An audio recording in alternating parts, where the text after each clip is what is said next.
Prayer చేసుకుందాం. పరిశుద్ధుడా, విమోచకుడా, నీ పరిశుద్ధమైన నామాన్ని బట్టి వందనాలు చెల్లించుకుంటున్నాను తండ్రి. ప్రభా, రాత్రంతా మాకు మంచి నిద్రను అనుగ్రహించావు. తిరిగి ఉదయ కాలంలో ప్రభా నీ పాద సన్నిధికి వచ్చుటకు బలపరిచినందుకు వందనాలు. ప్రభా, నీ వాక్యం చదువుతుండగా ప్రభా మాతో మాట్లాడండి. నీ స్వరం వినిపించండి, సన్నిధి ఉంచమని ఏసునామం స్తుతించి ప్రార్థించి వేడుకుంటున్నాను తండ్రి. ఇర్మీయా రాసిన గ్రంథము 18వ అధ్యాయం 18 కూడా చదువుకున్నాం అనుకుంటా. 19.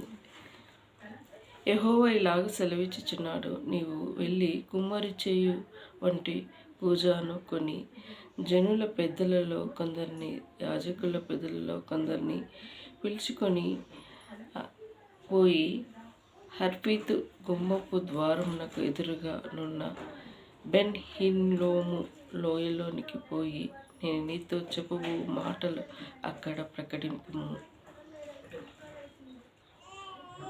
3. ఇట్లను యూదా వారులారా, యెరూషలేము నివాసులారా, యెహోవా మాటలు సైన్యముల అధిపతులకు ఇశ్రాయేలు దేవుడైన యెహోవా ఇలా సెలవిచ్చుచున్నాడు, ఆలకించుడు. దాని సమాచారము వినువారందరికీ చెవులు గింగురులను కీడును నేను ఆ స్థలమును మీదికి రాబోచున్నాను. గింగిరులో మననంత కీడు నేను ఈ స్థలం మీదికి రప్పింపబోచున్నాను. ఏలేనిగా వారు నన్ను విసర్జించి ఈ స్థలంలో అపచారం చేసి ఉన్నారు. వారైనను వారి తండ్రులైనను యూదా రాజులైనను ఎరుగని అన్య దేవతలకు దానిలో ధూపము వేసి నిరపరాధుల రక్తం చేత ఈ స్థలమును నింపిరి. నేను విధింపని నది సెలవుయు నా మనస్సునకు తోచిన దంతయు నైనా ఆచరించి తమ కుమారులను దహనబలులను కాల్చుటకై బయలునకు బలిపీఠమును కట్టించిరి. ఇందును బట్టి యెహోవా సెలవిచ్చు మాట ఏదనగా, రాబో దినములలో ఈ స్థలము అత్యలో అనబడును గాని తోఫెతు అని అయినను బెన్ హిన్నోము లోయ అని అయినను పేరు వ్రాయబడదు. తమ శత్రువుల ఎదుట ఖడ్గం చేతను తమ ప్రాణములను తీయ వెదుకువారి చేతను వారిని కూలజేసి ఆకాశ పక్షులను భూ జంతువులను ఆహారం వారికి కలేబారములను ఇచ్చి ఈ స్థలములలోను యూదా వారి ఆలోచన యెరూషలేము వారి ఆలోచనను నేను వ్యర్థం చేసేదాన్ని. ఆ మార్గమునకు ప్రతివాడును ఆశ్చర్యపడి దానికి కలిగిన ఇడుమలన్నిటినీ చూసి అపహాస్యం చేయునంతగా ఈ స్థలమును ఈ పట్టణమును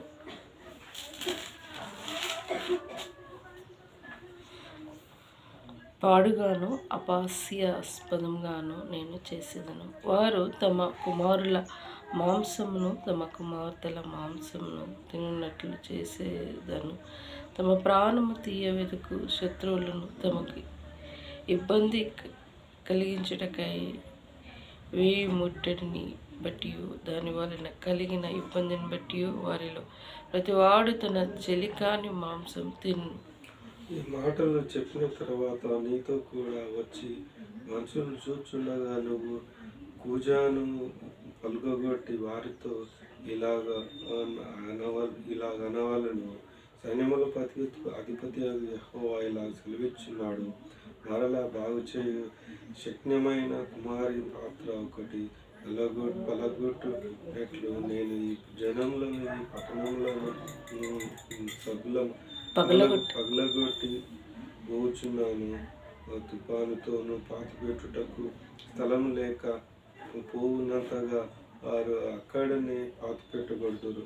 యెహోవా వాక్కు ఇది, ఈ పట్టణములలో తోఫెతు వంటి స్థలముగా నేను చేయుదును. ఈ స్థలమునకు దాని నివాసులుగా నేనిలాగున చేయుదును.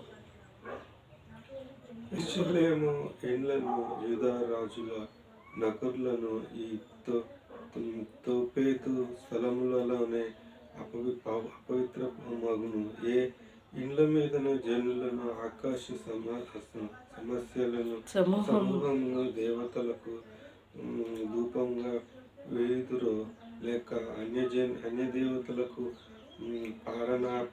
పారార్పణలు నర్పించుతురో, ఇండ్లన్నింటినీ అలాగే జరుగును. ఆ ప్రవచనములు చెప్పుటకు యెహోవా తన్ను పంపిన తోఫేతులో నుండి ఇర్మీయా ఇచ్చిన యెహోవా మందిర ఆవరణలో నిలిచి జనులందరితో ఇలాగ చెప్పెను. సైన్యముల అధిపతి ఇశ్రాయేలు దేవుడగు యెహోవా ఈ మాటలు సెలవిచ్చుచున్నాడు. ఈ జనులు నా మాటలు వినకుండా మొండికి తిరుగుచున్నారు కనుక ఈ పట్టణమును గూర్చి నేను చెప్పిన కీడునంతయు దాని మీదకి దానితో సంబంధించిన పట్టణములన్నింటినీ రప్పించుచున్నాను. దేవుడు చూసావా, ఆనాటి నుండి ఈనాటి వరకు ఎందుకు కీడులు వస్తున్నాయి అంటే దేవుడు చెప్పినట్టు వినకున్న కారణాన్ని బట్టి దేవుడు కీడు సంభవిస్తూ వస్తుంటాయి. భయంకరమైన కొన్ని మనం చూస్తూ ఉంటాం, ఏంటి ఇట్లా జరిగింది, ఏంటి ఇట్లా జరిగిందని మనము కొన్ని సందర్భాలలో అంటూ ఉంటాం. దేవునికి చెప్పినట్టు వినకుంటే దేవుని కోపం వస్తే ఏ విధంగానైనా చేస్తూ ఉంటాడు. ఇక్కడ కూడా అలానే జరిగింది. మరి 4వ వచనం చూసుకుంటూ వస్తుంటే, ఏలేనిగా వారు నన్ను విసర్జించి ఈ స్థలంలో అపచారం చేసి ఉన్నారు. వారైనను వారి తండ్రులైనను యూదా రాజులైనను ఎరుగని అన్య దేవతలకు దానిలో ధూపం వేసి నిరపరాధుల రక్తం చేత ఈ స్థలము నింపిరి. చూసావా, నిరపరాధుల రక్తంతో ఈ స్థలము నింపినని చెప్తూ ఉన్నారు. వారి తండ్రులైనను యూదా రాజులని ఎరగని అన్య దేవతలకు దానిలో ధూపం వేస్తారు. అన్య దేవతలు ఆనాటి నుండి ఈనాటి వరకు దేవతలకి పూజించబడుకుంటూ వస్తున్నాయి. ఇప్పుడే కాదు, దేవతలు ఉన్నాయి, ఆనాటి నుండి ఈనాటి వరకు ఉన్నాయి. దేవుని కోపము మరి రాకుండా ఉంటుంది. అదే నేనే దేవురా నాయన అని చెప్తే వినకుండా ఉంటే ఇష్టం వచ్చినట్టు ఎవరు ప్రతిమలు వాళ్ళకి చేసుకొని పూజించుంటే దేవునికి కోపం రాదా? వస్తుంది, ఎవరికైనా వస్తుంది. ఇప్పుడు సొంత మన ఇంట్లోనే నాన్నకు కోపం వచ్చినప్పుడు వాళ్ళని తిడుతూ ఉంటారు, మాటలు అంటూ ఉంటారు. తర్వాత ప్రేమతో దగ్గర తీసి మాట్లాడుతూ ఉంటారు. వారికి ఉన్న హక్కు. మరి నన్ను మా నాన్న తిట్టిండు, నన్ను మా అమ్మ తిట్టింది, ఇలా చేసిండు అని మనసు విరగి నేను బయటికి వెళ్ళి వేరే వాళ్ళ కాడికి వెళ్ళి మా అయ్య మా అమ్మ అంటే ఊక్కుంటారా? వాళ్ళు మా తండ్రి, వాళ్ళ మా అయ్య, అలాగే నేను పుట్టిన వీళ్ళకి పుట్టలేదంటే ఒప్పుకుంటారా? వాళ్ళు ఒప్పుకుంటారా?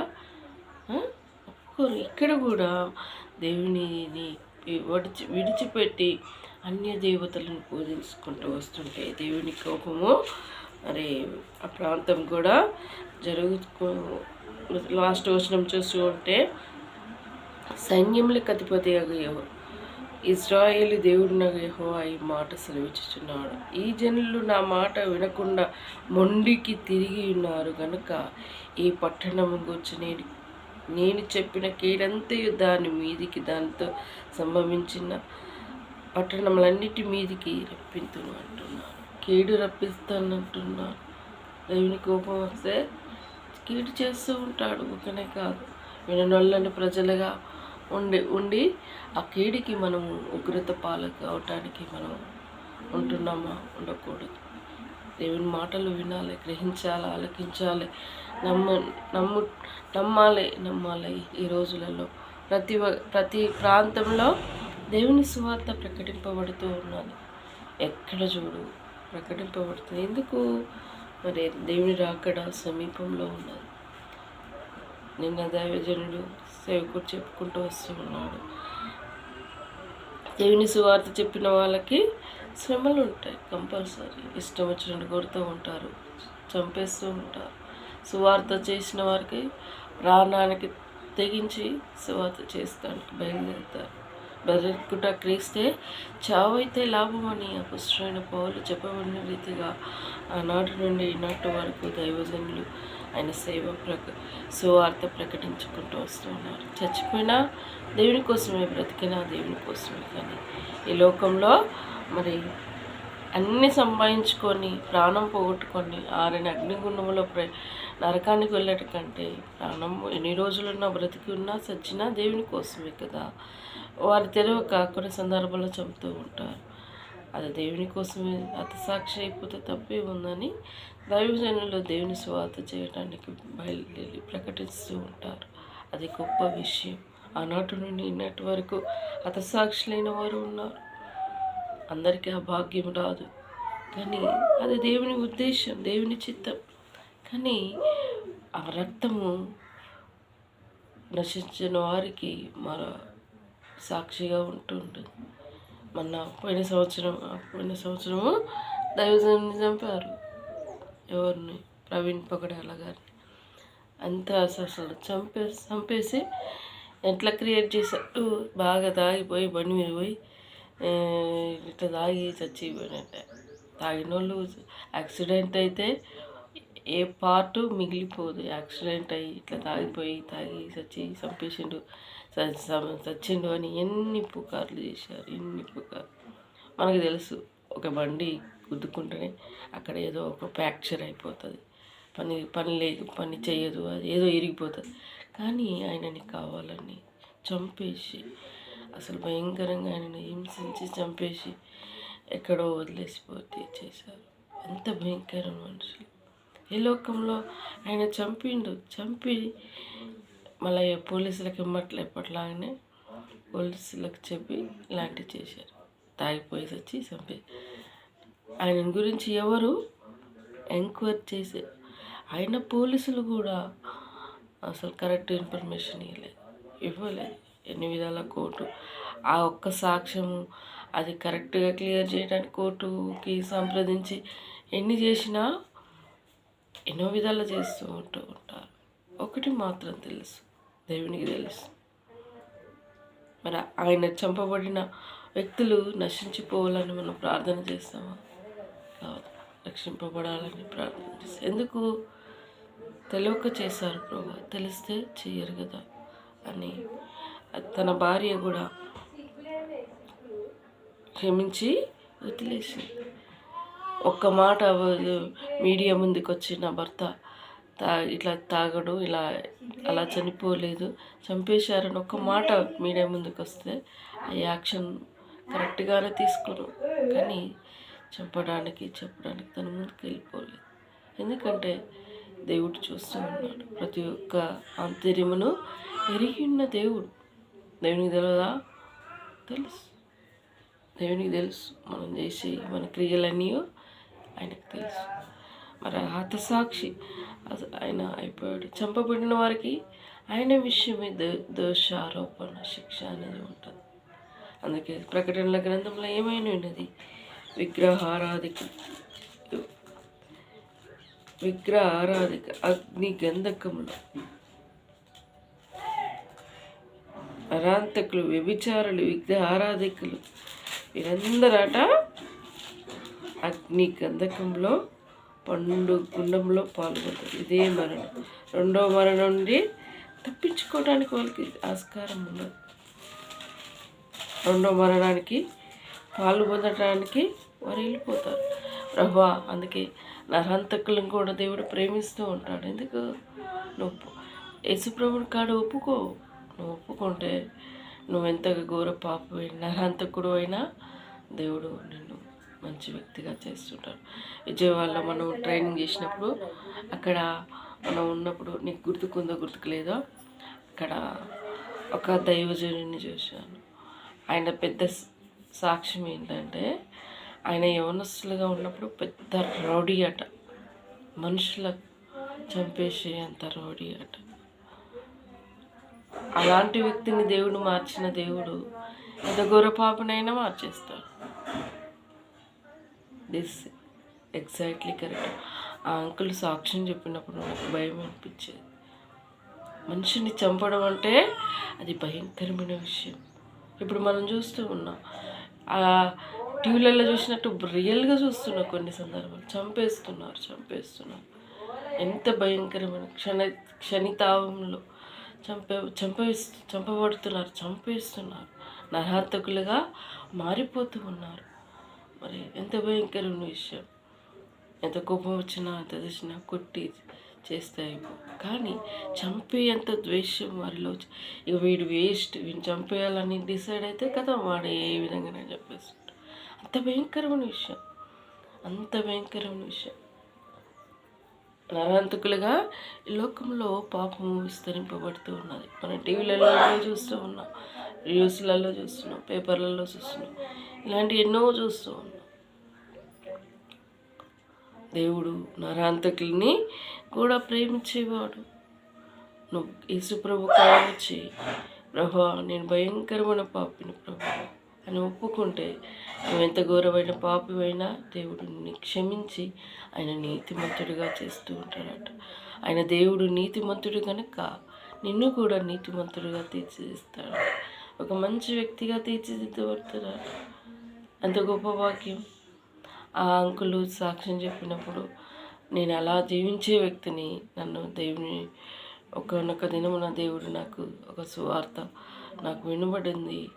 ఇదిగో నీకోసమే చెప్తున్నాను, నువ్వు నరహంతకుడివి, నువ్వు ఎన్నో పాపాలు చేసావు, ఎన్నో మర్డర్లు చేసావు, ఈ క్షణమే నువ్వు దేవుని నమ్ముకో, నీకున్న పాప దోష, నీకున్న భయంకరమైన శిక్ష విడింపబడుతుంది అని దేవుడు ఆ సువార్త స్వరము అంకులకి వినబడినప్పుడు, నిజమే ప్రభా నేను పాపిని, నరహంతకుని, నన్ను ఎవరు ప్రేమించారు, నన్ను ఈ నుంచి వస్తే ఈ నుంచి తప్పించుకొని వెళ్ళిపోతూ ఉంటారు, అమ్మ వాడు వస్తుండ సంపేస్తా అమ్మ అని అంటారు అని. అంత భయంకరమైన వ్యక్తిని ప్రభా నన్ను నువ్వు ప్రేమిస్తున్నావా, నన్ను క్షమించు అని తను ఆ క్షణమంది ఆ సువార్త స్వరం విని ఆయన రక్షింపబడి, తర్వాత ఆయన ఏ పని చేయలేక సరే కొన్ని బిజినెస్ చేశాడట. తర్వాత ఆయన సేవకు సమర్పించుకొని ఆయన గొప్ప సేవ చేశాడట.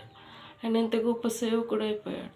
ఆయన సేవకుడిగా సాక్ష్యం చెప్తుంటే దేవా నాకు అనిపించింది, ఎంత ఘోరమైన పాపినైనను క్షమించే దేవుడు కదా దేవా అని నేను చాలా ధైర్యపడ్డాను.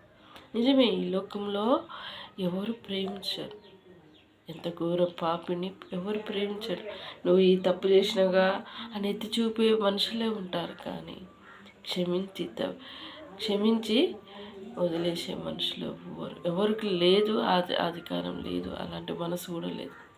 మన ఇంట్లోనే చూస్తుంటాం, నిన్న కొద్ది రాని నాన్న ఆయన ఏదో మాట అన్నాడు, అది మనసులో పెట్టుకొని బాధపడకుండా నిన్న నేను చిన్నోనికి కొన్ని వేడి వాటర్ చేపించేసి చల్లనీళ్ళు కొన్ని పోసాను. కొన్ని విషయంలో ఆమె ఫైర్ అయిపోయింది. ఆ బాధ ఆ మనసులో పెట్టుకొని బయటికి కక్కి ఎన్నో విధాల కొద్ది సమయంలోనే మనిషికి సమాధానం లేకుండా చేసి పెట్టారు. అరవడం, ఎందుకంటే మనసులో బాధ దాచుకుంటే అది బయటికి వచ్చేస్తూ ఉంటుంది. ఆ వ్యక్తి ఏం మాట్లాడాడు, ఎందుకన్నాడు, అది మానవ స్వభావం. కొన్ని సందర్భాలు అనలేని మాటలు నోటుగుండా వస్తుంటాయి. మరి యేసు ప్రభు ఆమె దేవుని నమ్ముకున్న వ్యక్తి అయితే, రక్షింపబడిన వ్యక్తి అయితే, అది దురాత్మతో సంబంధించిన మాట, వ్యర్థమైన మాట. నా తండ్రి నన్ను అనాలని అనలేదు అని క్షమించే మనసు ఉంటే దేవుడు ఆ బాధను, ఆ మాట తీసివేస్తాడు. ఆమె క్షమించుకోలేక మనసులో పెట్టుకొని పెద్దగా అరిసి ఉన్నది. మానవులకి ఎవరికి ఆ క్షమాపణ గుణం ఉండదు. దేవుని ఎరిగి ఉన్న వాళ్ళకి, దేవునికి దర్శించిన వ్యక్తులు, దేవుల్లో హృదయంలో రక్షణ కార్యం జరిగిన వ్యక్తికే ఆ యేసు ప్రభు కలిగిన దర్శన మార్పు మనం చూస్తూ ఉంటాం. వీడేంది ఇన్ని మాటలు అన్నా, వీడు సపోర్ట్ చెప్పుకుంటున్నానేంది అని అంటూ ఉంటారు. ఎందుకంటే యేసుప్రభుకి ప్రేమ స్వరూపి, శత్రువును సహా ప్రేమించి ఉన్నాడు, హింసించి వారి కోసం ప్రార్థన చేయమన్నాడు. కొన్ని సందర్భాలలో ఆ మాట నాకు అర్థం కానప్పుడు, కొందరు నన్ను తిట్టినప్పుడు, నేను ఆ మాటకు అర్థం తెలియనప్పుడు బాధపడేవాడు. వాళ్ళు అలా అని చూస్తూ ఉంటే వచ్చినప్పుడు ఇలా మాట గుర్తుకొచ్చేది. కానీ దేవుని ఎరిగిన బిడ్డలకి శత్రువుని సహా ప్రేమించమన్నాడు. హింసించు వారి కోసము ప్రార్థన నిన్నెవరైనా హింసిస్తే వారి కోసం ప్రార్థన చేయమన్నాడు.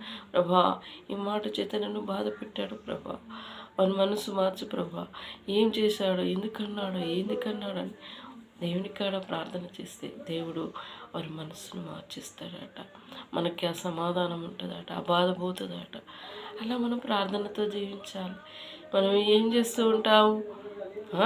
ఆ మాట అన్నావు, ఎందుకన్నావు ఒకడికి రెండుకు మూడుకి అని మనం ఇంకా బాధను ఎక్కువ చేసుకుంటాం. దేవుడు ప్రేమ స్వరూపి, అందరినీ ప్రేమించమన్నాడు. ప్రేమించి అందరినీ రక్షణ అనే మార్గం చూపించమన్నాడు. ఆయన రక్షకుడు కనుక అనేకులకి ఈ రక్షణ మార్గం తెలుపమన్నాడు. అదే క్రైస్తవులకు ఇచ్చిన భాగ్యం. దేవుడి మాటలు దీవించి ఆశీర్వదించుగాక. ప్రార్థించుకుందాం. కళ్ళు మూసుకో. పరిశుద్ధుడా, విమోచకుడా, నీ పరిశుద్ధమైన నామాన్ని బట్టి వందనాలు ప్రభా. మాకు సత్యమైన మాటలు వినిపించావు తండ్రి. నాయన ఆనాటి నుండి ఈనాటి వరకు విగ్రహారాధన ప్రభా విననులని ప్రజలు దేవా, మరి ఆ ప్రాంతంలో దేవా నువ్వు కీడు రప్పించావు తండ్రి. దేవా, మా దేశం కోసం, మా ప్రజల కోసం ప్రార్థిస్తున్నాను. ఆనాటి నుండి ఈనాటి వరకు విగ్రహారాధన చేసేవారు ఎక్కువైపోయారు ప్రభా.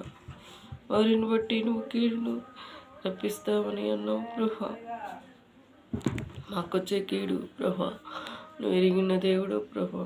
నీ కోపం దేవా మా ప్రజలపై చూపించక నీ దయని పాలించండి ప్రభా. నీకు వందనాలు. మాకు ఇచ్చిన రక్షణ ఆనందం బట్టి వందనాలు. మా కుటుంబంతో సంపూర్ణంగా రక్షించుటకు నీ కృప దయచేయండి. రక్షణ ఆనందం పరిపూర్ణం చేయండి.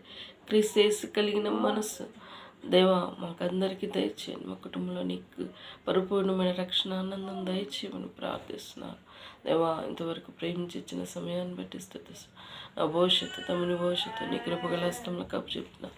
ఇచ్చిన వ్యక్తిగత వాగ్దానాలను నెరవేర్చండి ప్రభా. జాబుల కోసం సిద్ధపడుతున్నాను, చిత్తం బయలుపరచండి దేవా. మరి భవిష్యత్తు మ్యారేజీల కోసం నీ చిత్తమే బయలుపరచండి ప్రభా. లోన్ విషయంలో సహాయపడండి ప్రభా.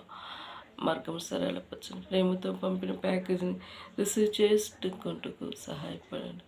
నీ చిత్తానుసారంగా నా జీవితం ముందుకెళ్ళటకు సహాయపడండి. అంధకార శక్తులు సంపూర్ణ విడుదల దయతో తమను కూడా రైల్వే జాబ్కి సిద్ధపడుతుంది. తనను కూడా దీవించండి, అక్కరెలు తీర్చండి. భవిష్యత్తు ప్రణాళిక నీ చిత్తం తన ఏళ్ళ జరిగించండి. యెహోవా యందు భయభక్తులు గలవారు తన ప్రకటనకు ఎవరై ఉన్నారో ప్రభా మాకు తెలియదు కదా దేవా. నీ చిత్తంలో ఉన్నవారిని గృహానికి నడిపించండి. గృహం సంతోషం పరిపూర్ణ చేయండి. సహాయపడని కోరుకుంటూ అన్ని విషయాలు నీ దయగల చేతికి అప్పచెప్తా. ఈరోజంతా దీవించి ఆశ్రయించు, తోడుగా ఉండమని, సులుగా చిక్కుబెట్టే శోధన నుండి కీడపై నుండి కాపాడమని నా రక్షకుడు నీ ప్రియకుమారుడైన యేసుక్రీస్తు ప్రభు నామములో స్తుతించి ప్రార్థించి వేడుకుంటున్నాను తండ్రి. యేసు రక్తమే జయం, సెల్వ రక్తమే జయం. యేసునామ సంపూర్ణ విజయం కలుగునుగాక. అపవాది క్రియల అనంతం నాశనమగునుగాక.